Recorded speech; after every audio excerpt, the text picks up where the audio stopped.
우리가 학생 때 시험에서 좋은 성적을 받기 위해서 밤을 새서 공부를 하고 취업하려고 영어 공부하고 자격증 공부하고 이런 거 할 때는 정말 열심히 삽니다.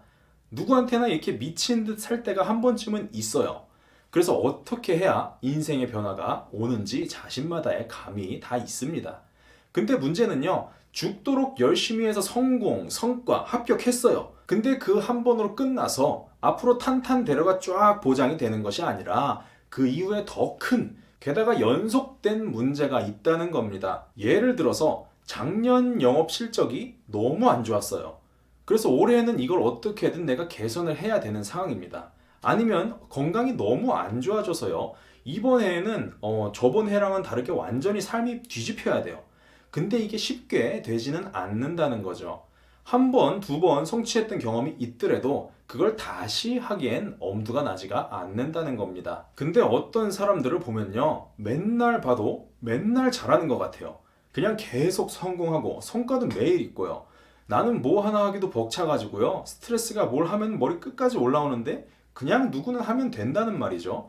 그래서 이게 어떤 차이일까? 뇌 구조가 다른 건가? DNA가 다른가? 근데 이런 사람들을 옆에서 잘 관찰해 보면요. 누구라도 알만한 특징이 있는데요. 멘탈이 강하다는 거예요. 그럼 멘탈이 강하다는 건 뭘까요?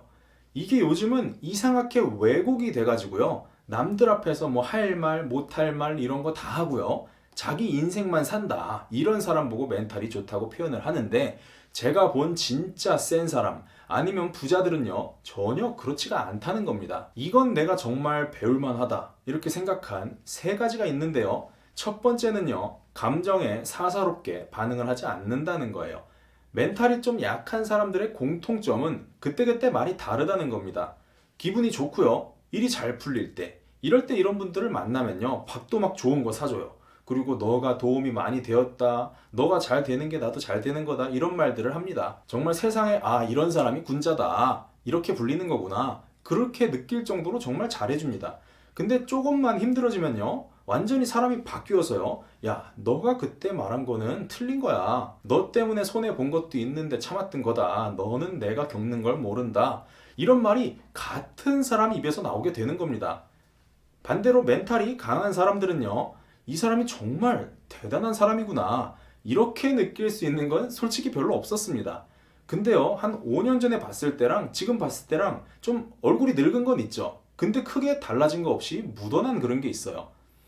요즘 잘 되지? 이렇게 물어보면요. 항상 잘 된다고 하고요. 막 과도하게 뭘 보여주거나 선물하거나 그런 것도 없습니다. 근데 나중에 알고 보면 우여곡절이 좀 있었더라고요. 근데 감정적으로 반응을 안 하니까 다른 사람들은 모르는 거예요. 두 번째는요. 남들을 최대한 좋게 봐주고 남들이 잘 되기를 바란다는 점입니다. 보통 드라마 같은 데서 연출하는 걸 보면요. 센 사람, 뭐 잘 사는 사람, 이런 사람들은요. 남의 뭐 에너지, 돈 이런 걸 막 쫙 몽땅 쓸어 가가지고요. 자기 걸로 만들었기 때문에 잘 되는 것이다. 이렇게 표현을 합니다. 근데 실제로 보면요. 별로 그렇지가 않더라고요. 오히려 사람 간에 도리가 있어서요. 받은 게 있어요. 그럼 더 좋은 걸로 보답을 하고요. 상대방이 진심으로 잘 되기를 바란다는 게 얼핏 봐도 느껴집니다. 이거는 사실 저는 사는 이치에 가깝다고 봅니다. 우리 속담 중에서요, 사촌이 땅을 사면 배가 아프다. 이런 말도 있지만 사실 따지고 보면요, 땅을 사고 건물을 올리고 사업체를 확장하고 이랬어요. 그럼 보통 불러서 밥이라도 사줍니다. 주변인이 잘 되면 나쁠 게 없다는 거죠. 멘탈이 좋은 사람들은요, 이걸 잘 알고 있어서요, 자기가 상황적으로 좀 비교가 될 수는 있어요. 근데 결론을 봤을 때 남이 잘 되는 게 나한테도 이득이라는 걸 좀 더 크게 여기는 것 같습니다. 세 번째는요, 쓸데없는 자존심이 별로 없다는 거예요. 저는 이 세 가지 멘탈 중에서 이게 최고봉이라고 생각합니다. 사람이 살다가 보면요, 자기만 아는 열등감이 한두 개는 생기기 마련입니다. 키가 남들보다 좀 작은 게 콤플렉스라면 키 얘기가 나오면요, 갑자기 발끈할 수도 있고요. 40평대 아파트에 살다가 반지하로 이사를 오게 됐어요. 그런 집 얘기에 민감해지고 그런 거죠. 꼭 그런 게 아니더라도요. 분명히 누가 봐도 잘 모르는 것 같은데 다 아는 척하고 막 있는 척하고 이런 사람들이 있죠. 자존심이 너무 강한 거죠. 근데 멘탈이 강한 사람은요. 이게 좀 사람이 무뎌서 그런 건지는 모르겠는데 그냥 그런 걸 말하더라고요. 예를 들어서 우리 집 이사했는데 놀러 와라. 근데 가보니까 단칸방이에요. 야, 내가 새 차 샀는데 야 진짜 멋있다 보여줄까 해서 가서 봤어요. 근데 빨간색 마티즈 이런 걸 보여주는 거죠. 모르는 건 그냥 모른다고 말을 하고 알려달라고 하고요.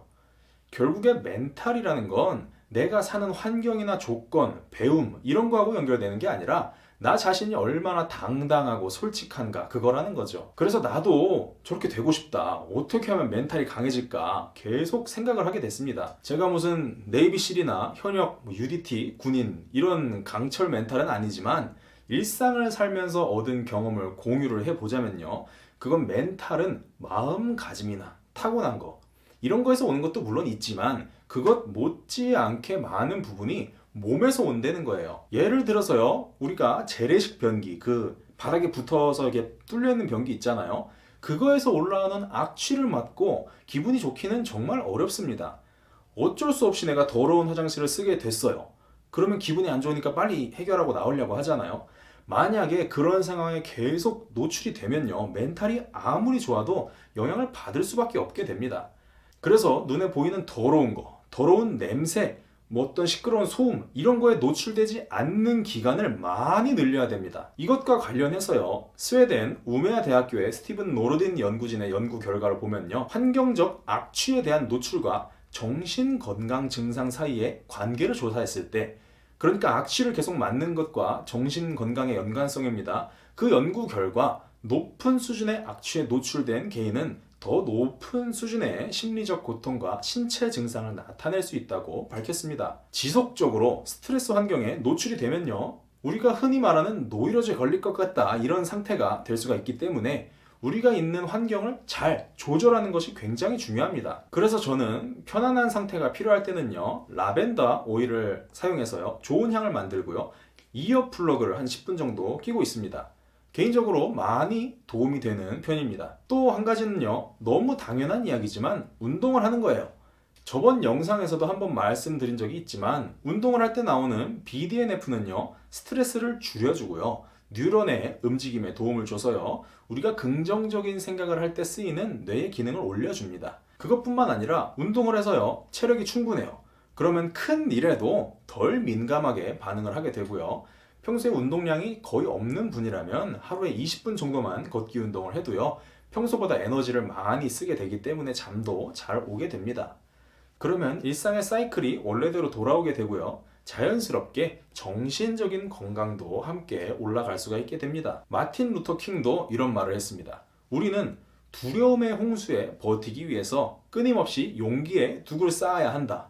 그렇죠. 우리가 멘탈이 무너질 것 같은 상황을 버티는 용기를 얻기 위해서는 미리 홍수를 대비할 체력, 환경 이런 거를 구축해 놓는 게 정말 중요합니다. 그래서 외부 환경의 기본 스트레스인 소음, 악취 이런 것들을 줄이고요, 그럼에도 어쩔 수 없는 스트레스를 막기 위해서 건강과 체력을 만들어야 하는 겁니다. 오늘 영상으로 강한 멘탈을 가꾸는 시작을 해보셨으면 좋겠습니다. 영상이 도움이 되셨다면 좋아요, 구독, 알림 설정까지 부탁드리겠습니다. 감사합니다.